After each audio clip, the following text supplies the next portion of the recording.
प्यारे छात्रों, बहुत बहुत आप सभी लोगों को मेरा सायंकालीन प्रणाम है। और आज मैं आपसे ज़रूर बात करूंगा बहुत दिनों बाद कि आप अपनी पढ़ाई के साथ साथ किन चीज़ों से दूर रहें जिससे कि आपकी पढ़ाई अच्छी से अच्छी हो सके।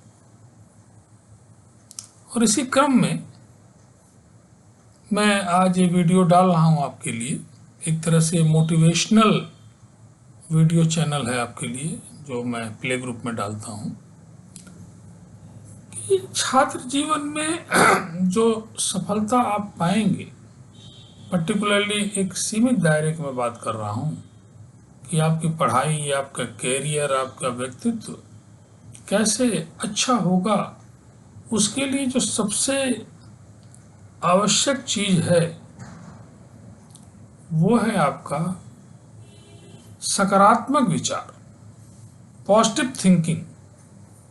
बिना पॉजिटिव थिंकिंग के आप सोचें कि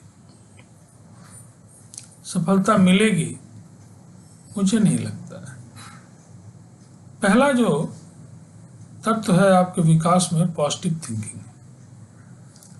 इसके लिए ये बराबर मान के चलिए कि अगर आप ईमानदारी के साथ प्रभु पर ध्यान लगाते हुए अपना कार्य करते हैं तो जो भी फल मिलेगा वो आपको निश्चित रूप से सुखदायी है।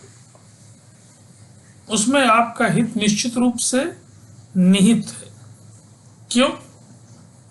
क्योंकि कोई न कोई इन चीजों को देख रहा है और निश्चित जानिए कि आपको कुछ न कुछ अच्छा ही होगा, कभी बुरा नहीं हो। कई बार लगता है कि ये चीज हुई नहीं, ये मिली नहीं, लेकिन ये हमेशा याद रखिए कि हर बुराई में एक कहावत है कि अच्छाई छिपी हुई है। कि अगर आपको कोई चीज नहीं मिल रही, इसका मतलब है कि उस मिलने में आगे चल के कोई न कोई खतरा है, कोई न कोई ऐसी दिक्कत है जो ईश्वर नहीं चाहता कि आप जैसे नेक आदमी के लिए ये रास्ता अच्छा रहे। तो आप पूरी तरह से मान के चलिए कि अगर आप काम करेंगे ईमानदारी के साथ, सच्चाई के पथ पे, आप छात्र हैं तो सबसे बड़ा तो यही कि तमाम गुणों में एक चीज आप अपनाइए। कोशिश करिए, वाच करिए कि क्या आपने शुरुआती दिनों में देखिए कि आपने 4 घंटे कोई झूठ बोला है, नहीं बोला है। तो इसको धीरे धीरे प्रैक्टिस में लाइए कि पूरे दिन हमने झूठ नहीं बोला है, पूरे हफ्ते में झूठ नहीं बोलता हूँ। इस तरह का प्रैक्टिस करिए कि महीने बीत गए, साहब मैंने झूठ नहीं बोला। फिर धीरे धीरे आप देखेंगे कि सत्य बोलने की आपको एक आदत पड़ जाएगी। आप झूठ की तरफ आपका दिमाग ही नहीं जाएगा कि मैं झूठ बोलूं।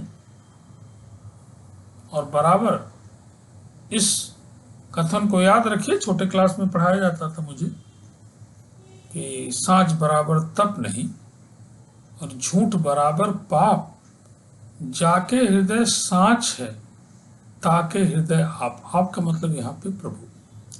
सच्चाई के रास्ते पे अगर आप चलते हैं तो निश्चित रूप से आपका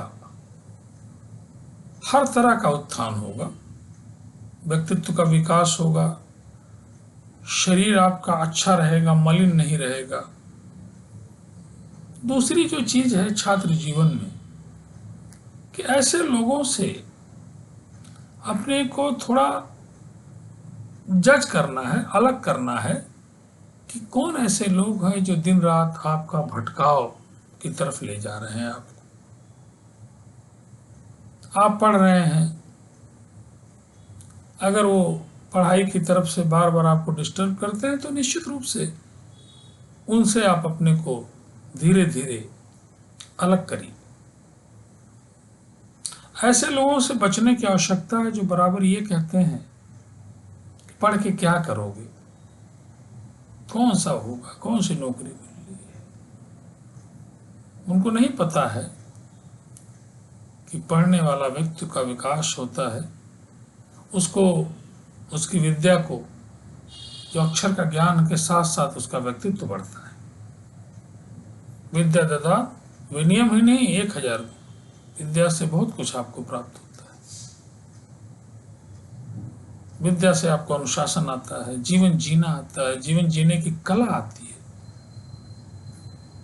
तो ऐसे लोगों से जो ये कहते हैं आपसे कि भाई पढ़ के क्या करोगे, क्या कौन सी नौकरी मिल रही है, इंजीनियर है 15,000 रुपये पर, मैंने बहुत लोगों को देखा है कि 15,000 नहीं, बिना पैसे की भी अगर नौकरी 1-2 साल करता है, एक्सपीरियंस लेता है, ऐसे लोगों को मुझे बराबर देखने को मिला है कि जीवन के ऊंचाई से ऊंचाई जगह पर पहुंचे। स्किल्ड आदमी की कोई काट नहीं है।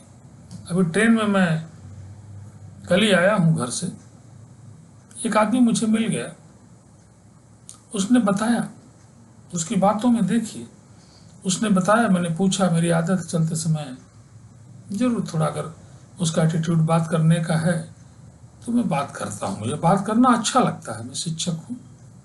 ऐसे मैं पूछ रहा था, थोड़ा ऐसे भी घर की तरफ से कि जो ट्रेनें चलती हैं उनमें एक अपनत्व का भाव आ जाता है कि भाई ये ट्रेन तो मेरे गांव से ही आ रही है, मेरे घर ही से आ रही है, ये लोग मेरे घर से ही चल रहे हैं। ठीक है, ऐसे तो वसुधैव कुटुंबकम है, लेकिन जो फीलिंग है मैं बता रहा हूँ। तो मैं पूछ रहा था आप क्या करते हैं, तो बताया उसने कि साहब परमानेंट नौकरी तो नहीं है, लेकिन मैं प्रॉस्परस हूँ, नो डाउट। मुझे 1300-1400 रुपये 1300 रुपये रोज मिल जाते हैं गाजियाबाद में। एक मैं सोफा वोफा बनाने वाली कंपनी में काम करता हूँ, टेम्परेरी हूँ, लेकिन ठीक है, 40,000 रुपये तक मुझे मिल जाता है और मैं पूरी तरह संतुष्ट हूँ, सुखी हूँ। लेकिन एक टीस उसके मन में थी। मैंने पूछा कि आपने पढ़ाई अपनी कितनी की है? तो साहब इसी का तो बड़ा कष्ट होता है कि मैं 4 पास हूँ, 3-4 तक पढ़ा था। मैं कहा कोई बात नहीं, अभी भी तो आप जिस पोजीशन पे हैं, बहुत सारे लोग हैं जो पढ़ने के बाद भी इस पोजीशन को नहीं अडॉप्ट कर पाए हैं। बोला वो तो ठीक है, बहुत सारे गांव भी दिखाई पड़ते हैं जो काफ़ी मुझसे पढ़े हैं, लेकिन पैसे के मामले में वो इतना नहीं कमाते हैं। लेकिन इवन देन मैं सोचता हूँ कि अगर मैं पढ़ा लिखा होता तो मैं कंपनी चलाता। ये उसकी टीस, जिस कंपनी में मैं काम करता हूँ 20 आदमी काम करते हैं, इस तरह की कंपनियां मैं भी चलाता। मैं पढ़ा नहीं होने के कारण मेरे मन में ये हमेशा पीड़ा रहती है, पैसा जो भी हो जाए, कि मैंने पढ़ा नहीं। एक तो पढ़ने से आपकी मैं देखा हूँ कि इन्फीरियरिटी कॉम्प्लेक्स नहीं होता। मैंने भी देखा, जैसे मैं, चांस की बात है कि अच्छी जगहों में पढ़ा, बनारस में पढ़ा, बनारस हिंदू इंस्टीट्यूट में पढ़ा, तो उसका एक फ़र्क हुआ। उन प्रोफेसर्स को देखा हूँ कि साइकिल से चलते हैं, स्कूटर से बहुत बाद में चलने लगे, और उनके व्यक्तित्व को देख के जरूर ग्लैमर से अपने को मैंने हटाया है कि कोई कितना भी बड़ा आदमी हो, कितना उसके पास बड़ी से बड़ी गाड़ी हो, घोड़ा हो, मुझे प्रभावित नहीं करता। इन्फीरियरिटी कॉम्प्लेक्स मेरे अंदर कतई नहीं आता कि मैं कैसे बात करूं इस आदमी से। तो विद्या पढ़ने से, विद्या आने से आपका इन्फीरियरिटी कॉम्प्लेक्स खत्म होता है। और व्यक्तित्व विकास में निश्चित रूप से आपके कॉन्फिडेंस का बड़ा रोल है। और कहीं न कहीं कॉन्फिडेंस में आपकी शिक्षा का योगदान है। इन जनरल ज़्यादातर लोगों में देखेंगे आप कि जो शिक्षित हैं, अच्छे ढंग से ईमानदारी से शिक्षा लिए हैं, उन्हें जरूर इस चीज़ का आनंद है कि उनका कॉन्फिडेंस लेवल काफ़ी अच्छा होता है। तो ऐसे लोग जो आपको भटकाते हैं, निगेटिव बात करते हैं, इनसे आपको दूर रहने की आवश्यकता है। ऐसे लोगों के साथ आप अपने समय को बिताइए। ज़्यादातर समय तो अपने लिए ही रखिए। पढ़ना है आपको, है करियर मेकिंग है, चाहे से भी आपको समय देना है ज्ञान के लिए।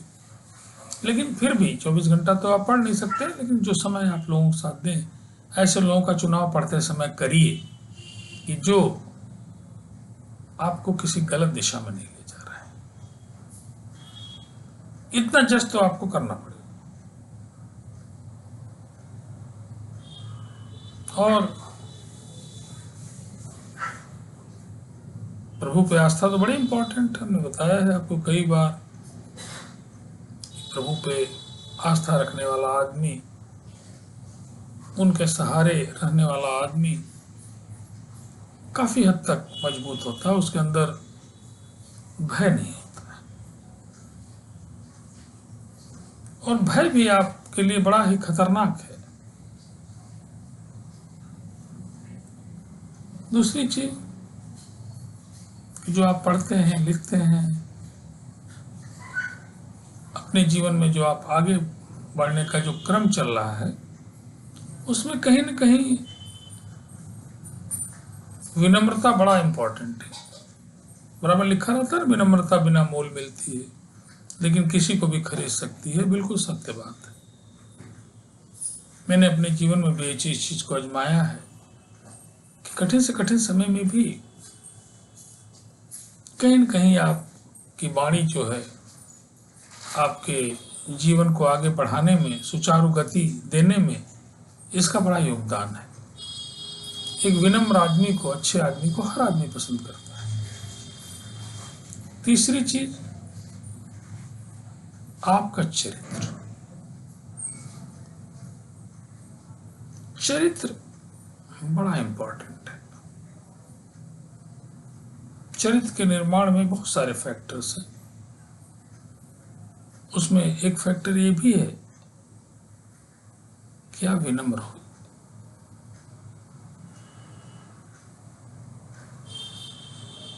चरित्रवान व्यक्ति की कीमत है। पैसा कम है तो भी उसकी क्रेडिट समाज में होती है, उसके चरित्र की कीमत है। उसके एक बार बुलाने पर 10 आदमी खड़े होते हैं।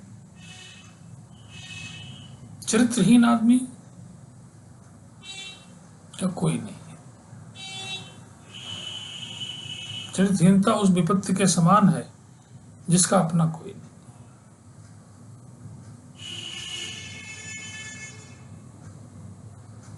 आप कभी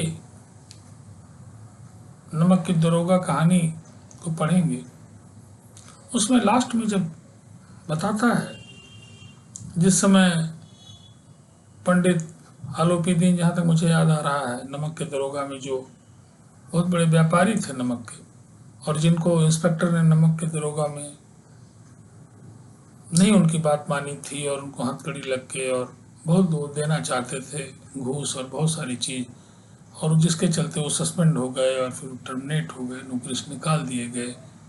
और उनके पिताजी भी बड़े मार्मिक ढंग से लिखा उस जमाने का, पिता भी उनको होंपते थे कि क्या सोच के मैंने सोचा था कि पूरा घर कितना आनंद में रहेगा, क्या क्या होगा, क्या क्या सपने पाल रखे थे, और सब तुमने गुड़ गोबर कर दिया है।